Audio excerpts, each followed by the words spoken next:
You're busy, you've got a decent practice, but nobody wants to be decent. You want to be great, and you want to have a great practice. So how did the most productive, profitable dentist in the nation balance real life, work, and profits, and somehow make it all seem fun? Well, it comes down to simple, everyday practices. So grab a lunch, join us as we chat with top clinicians and influencers to discover their formula for uncommon success. Are you ready? Then it's time to explore everyday practices with Vicki McManus-Peterson and Dr. Chad Johnson. We have a special treat these next two episodes. We are joined by Vincent Cardillo for a discussion about expanding your practice. The result was enough conversation for 2 episodes. So here's part 1. Oh, my friends, I am so excited to be with you today. Chad and I are already getting pretty goofy here. And we're going to welcome to our Everyday Practice Podcast Lounge, Mr. Vincent Cardillo.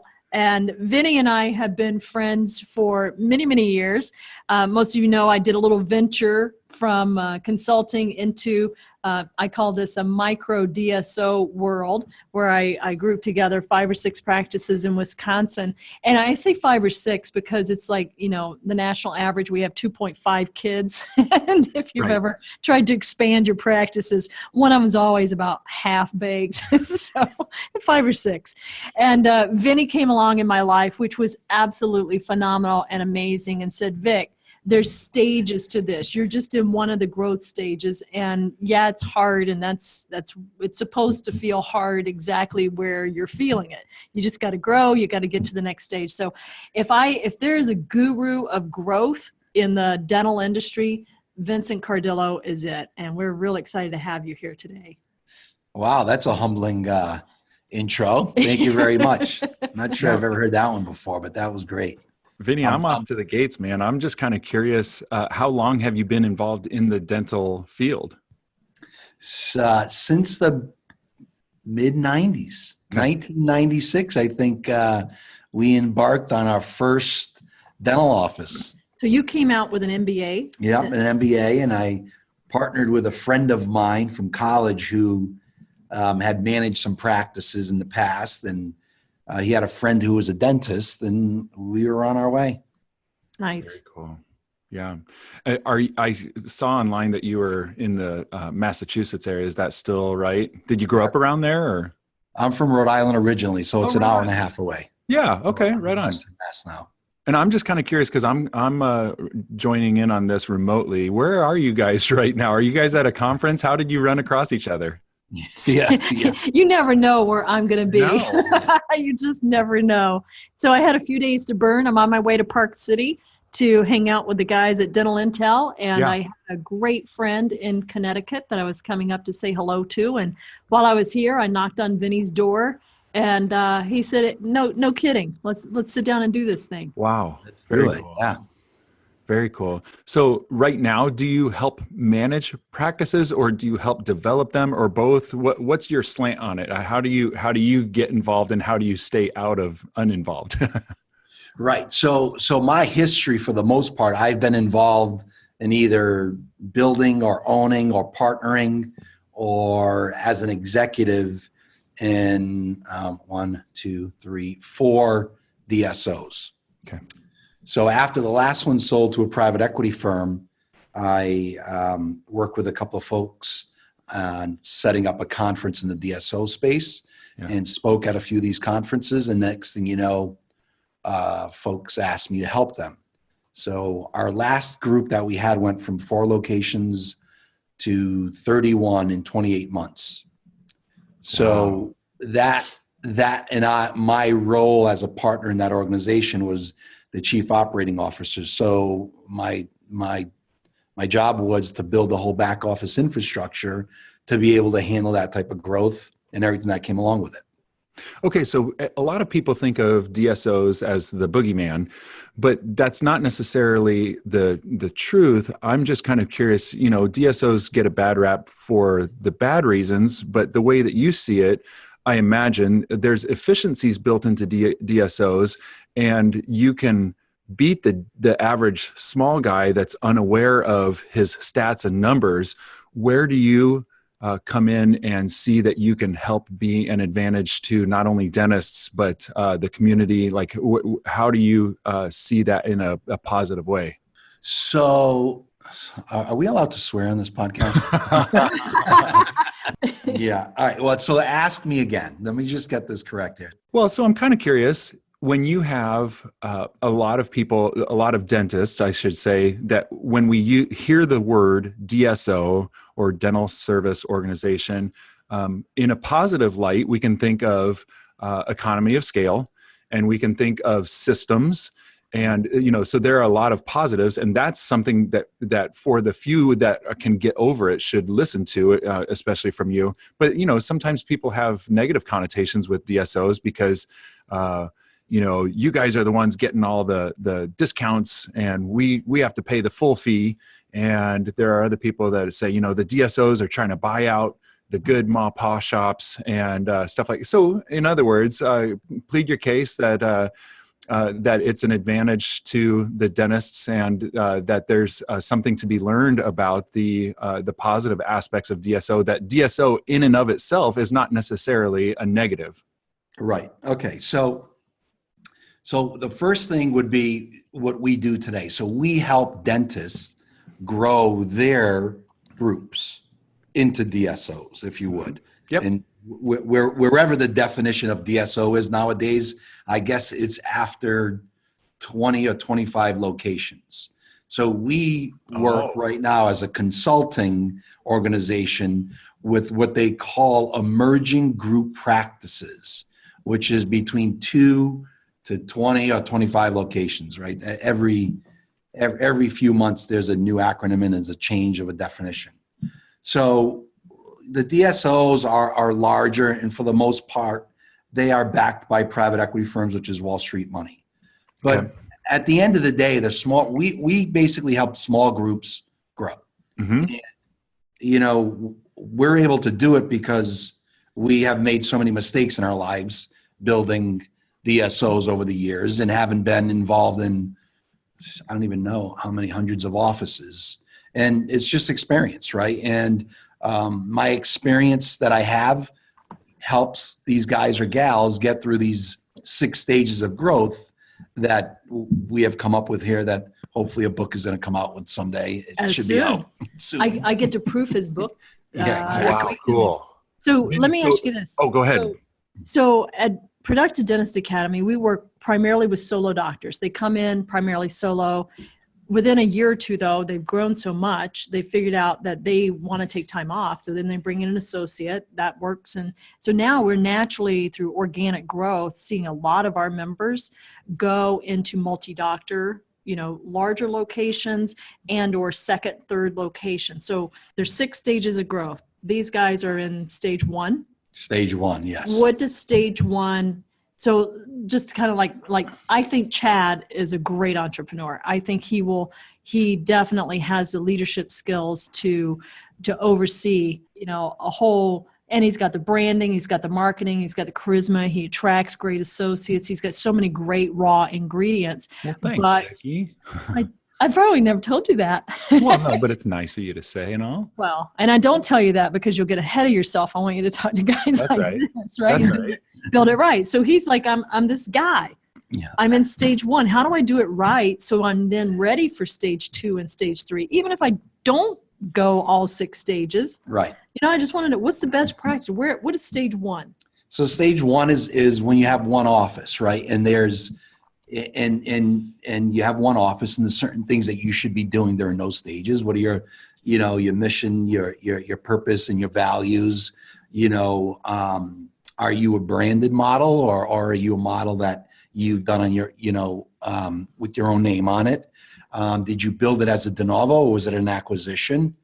And as you go through this, it's really important to learn, what your mistakes were, what were easy, what you feel is your secret sauce. Because every single group that we work with is different. The person that tells you there's only one way to grow a group has never grown a group. It's that simple, right? Or they've only grown one. Right. And it all comes down to where do you want to be in 3 years? What's your vision? What makes you passionate about being you and about growing, a good practice and delivering great care for your patients? So I can hear that you're a good listener, and because if a new doctor came to you and said, "I've heard from a friend that you helped them grow, and I'm ready to grow myself," that instead of saying, "I'm going to cookie cutter you into a cookie cutter," which is again a negative side, that when people hear DSO, they think, "Oh boy, that's a cookie cutter kind of place." But what you're saying is, from the top down, that you're asking that person, well, what do you want out of life? What do you want out of the dentistry that you can provide? And let's see if we can maximize your potential. Correct. And in some of those situations, a lot of those situations are, really groundbreaking for docs, right? We're doing this in our onboarding session, and really just that 3 to 5 year goal. Like, what is it? Well, some people like, I want to have 35 offices and they've got 2. I'm like, well, okay, so do you want partners? Do you have $20 million? If you don't have $20 million, you have to have partners. So do you want partners? No, I don't want partners. Well, then 35 is not real in 4 years, in 5 years, right? Because it just doesn't happen that way. Right. You'd have to bring in outside money. So now you start answering some of these questions. Okay, well, he or she doesn't want a partner. They want to grow. Now, why do you want to grow? What's the growth for? What's the worst reason to grow? The worst reason to grow, is just to grow, is because everyone else is doing it. And there's a lot of that going on right now. And those models are busted models, right? Where they're just buying practices and slapping them together, and none of them operate well. Right. So now they get them and take it to market, and you have these 5 practices, and they were bought over 3 years, and someone goes in there and does diligence. There's no system in place. There's no trajectory of consistent growth at each location. Turnovers through the roof. 2 offices are de novos and 3 offices are acquisitions, and the acquisitions are down. So it's just a hodgepodge of putting it together. So when you really focus on what your goal is and where you want to be, if you want to have more practices, great. Well, why? You start asking someone why 3 times. The only thing I've come up with is money and ego. I haven't found any other reason, right? The other thing is, look, to have impact in my community, because I think that what we do is better than anyone else for our patients. And I completely believe that. So I want to get that out to the community. So that would be the third. Right. But that's far few in between of people that I see in this space that are doing that, right? It's a lot of people are chasing the money now. It's there. It's where a lot of the industry is moving. So if in stage 1, just to kind of bring it back, you're working on those fundamentals of vision, mission, purpose, getting your team aligned with that, getting your standard of care for dentistry, what service mix you want to have. That's great. That's solid foundation. What kicks it into, and that's usually a solo doctor, what kicks it into stage 2? Well, so in our world, the stages are driven by number of locations, right? Okay. So let's talk, we're going to talk in locations term. So if you're well organized in stage 1 and you're ready to go stage 2, that means you've done the homework and the analysis of why you either want to acquire a practice versus doing a de novo. Okay. And why you would want to create a brand or not create a brand, right? Versus most of the people just end up doing it, and whatever happens, happens. We struggle with that with Neighborhood Smiles, branded, not branded. And there's so many pros and cons, right? So branded, it's great because you can spend less on marketing to get the name out. You've got that brand loyalty. You've got some of the things like that. The downside is if one of those offices has poor customer service, then it bleeds over to all the brands. So I can see like Heartland doesn't change the brand, whatever your local dentist practice was, that's what it is. Or, Scott Luna used to do that or does do that. Very local friendly names, but multiple names versus like an Aspen or Cherry Tree or Midwest, that have the brand. So for those that are listening, I'm sure most of you are really well above this conversation, but the de novo is, I'm starting it from scratch. It's brand new. And this question, I'm a marketer, this question about branding circled the drain for 6 months on that. Yeah. Look, there's branding and non-branding, and then there's this whole push on the partners and non-partners, which we can get into later. But look, it's where your money goes. If you're going to be a branded model, you need to have a strong marketing team Right. and a strong PR team. Right. So you're paying people to watch what's being said about you at every second, and they're on it right away. Yes. So you're just maneuvering dollars. That's all that it comes Yep. down to, right? If you're going to be a non-branded, well, you don't have to worry about the PR stuff. And nowadays with technology, that savings in, in advertising, you'll pick it up on the radio Right. or on TV. When you get to like print, nowadays you can, Doesn't matter. they can print on demand. So some of that is going away, but when it gets to TV and radio, it is a little bit different. So If you could wave a magic wand, would you rather work? What's easier for you, branded or non-branded, when you're getting into multiple locations?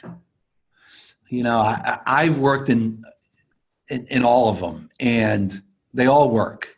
I think the answer is a regional brand is a strong model where you are known in that particular region or that area as the player, and you can control it a whole lot easier. So I don't know, if I had a magic wand and I could do it, maybe I would have a group of brands. A group of Right, brands. that's Smile Brands, right? Those guys, they have different brands in the country. That just happened to happen. Right. They didn't design it that way, but they all work. I love it. They all work. If you get the one thing I like about a regional brand is you can bring the community in. You could do so much more with the community, Right. and that brand can be across the community, and you could do a lot more events with that marketing dollar with the community. I like that. So partners or $20 million, and that could be one of the just real quick questions, on expanding from one stage to another or from one location to multi. That's a lot of bacon. Right. Yeah. Uh-oh. Yeah. Vinny, I want to Yeah. know, bacon or eggs? It's just a question, and you Bacon, baby, bacon. Okay. Bacon. Perfect. Bacon, baby. Bacon it is. Actually, I think bacon has been the answer, and it should be. It really should. One day we're going to reveal I what this agree. is all about. So money and location, that's what determines the stage. So stage 2, you're just So kind of stage 2 is 2 to replicating, 3 locations. and you're replicating practice number 1 and all their systems into Correct. practice number 2 and 3. Exactly. So you're becoming a little more like McDonald's. This is our playbook. You're a little more scripted. Do you want fries with that burger? Do you want Right. upside? You should be. Okay. Right. So if you're going into stage 2, which means you get your second office, you should go in there knowing that, hey, I want to bring in all my systems in there, and I want to copy this office. Right. But that's not what really happens out there. What happens? Well, they buy this office, and those systems are in there, and they keep those systems. It's because they don't really have their own system. They don't know how to duplicate it. Okay. Right? They're like, okay, it's time to buy a second office. I got to do it. I can afford it. The bank said I can afford it, so I'm going to go do it. Right. And then they've got to just go through the whole learning process, which is spending money and wasting time by making mistakes. Right? So, Do you help manage the business side? And I'm going to separate them, but you're going to also probably think, well, you can't separate them. But let's say the administrative side versus the clinical side, or do you dive into both? What's your hand in the situation when you're overseeing that, even though it might not be you, but what would you like to see happen? Is it just let the clinical cards fall and let the dentists be the best they can?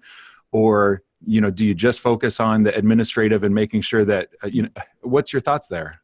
So we focus on the administrative because we have to put the business in order. Yeah. Right. So now the clients that we work with, it's gotten to a point where now we require any new clients coming on board that we take care of their bookkeeping services, because that now it allows us to get a P&L the next month by the 15th of the month guaranteed. Because that's the first thing, we would go into clients and they don't have a profit and loss statement every month by location.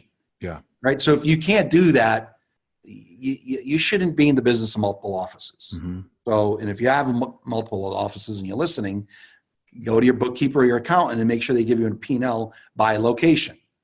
So we begin with understanding the fundamentals of the business, right? What does their P&L look like?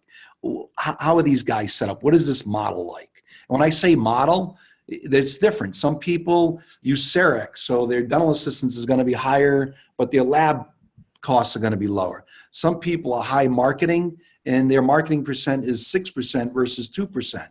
But their revenue, but their new patients is through the roof, so they got higher revenue. Yeah. So it's just trying to assimilate this model and making sure they're the same across the board. And then we start bringing structure around their organization. And typically that begins with us identifying with the owner, if they don't have already, an operations person or administrative, their, team leader, office manager, whoever it may be, that can start helping oversee both locations or 3 locations. And now we start holding those folks accountable based on where their owner doctor wants to go over the next 3 to 5 years. So we're on the phone with them every week, pretty much hand-holding for a while. And we put up all of our metrics, which is production per hour and all these types of statistics that you know of. But when you're giving those things, then it sounds like the low-hanging fruit is the administrative side. That's where you can turn around a business the fastest. Correct. Right. Yeah. That's what we do. That's what we know how to do. Yeah. And then we get into the systems like, okay, well, let's go to hygiene. Well, do we have a hygiene protocol? A perio protocol? Is there a hygiene handbook? And the answer might be no and no. Well, do you know how to do one? Do you have one? If the doctors are there, the owner doctor, if they don't have one, we would then hold them accountable. Look, you need to deliver a perio policy. And what you need to do is we need to have a laminated piece of paper that's all in the hygiene rooms, and you need to have a whole hygiene session and coach these hygienists on it. And then when we're doing that, now that you did it, great. Now we have to go and evaluate it and make sure that it's happening. So now a whole system of accountability comes into place. And that's the biggest thing that's lacking is our KPIs, if you would, are all accountability tools for systems and desires that this doctor owner wants in their practice. So the non-clinical ones are easy. We already know what they are. The clinical ones, we know which buckets, but the doctor gets to create whatever they want within there. Right? So on the clinical side, what's the hygiene piece? What's your perio policy? What is your chart audit? You have a chart audit? No. Well, look, here's some sample chart audits. Here's how we do it. Here's how we manage it in our reports that we do. So you should be doing 5 of these a month with your hygienist, going over it with them until you get to a point where you build a lead hygienist and so on and so forth. And the same with your doctor. So you've got other doctors, other associates. Well, how do they know what the expectation is from you? Right. So again, the chart audit is driven off of your new patient exam. Review these new patient exams with your doctors and work with them to create, a semblance of where you want to be in your expectation with the clinical practice. In a PDA language, that would be building the standard of care. Right. So exactly. Chart audits in solo practices is more like who's past due, should we call them and get them back in? That's why you would chart audit. Got it. So no, but our chart audit is on what the clinical person did. Yeah. So that's really that standard of care review. Yep. Where the doctor, the hygienist, and we do the same thing. Bring out the x-rays, bring out the perio chart, bring out the medical history, everybody blind treatment plan it, then compare. Exactly. Exactly. This one didn't pick up on a bite guard. That one didn't look at function. This one put in Invisalign. That one didn't think about that. You get calibrated. Maybe that's exactly. That's what I was thinking of. That was part 1 of our conversation with Vincent Cardillo about expanding your practice. Listen next week when we finish up our conversation with practical ways to succeed while expanding. Bring your lunch or take us to the gym again next week to improve your everyday practices. Also, subscribe on iTunes, follow us on social media, and sign up for our email list. Now get out there and win with everyday practices.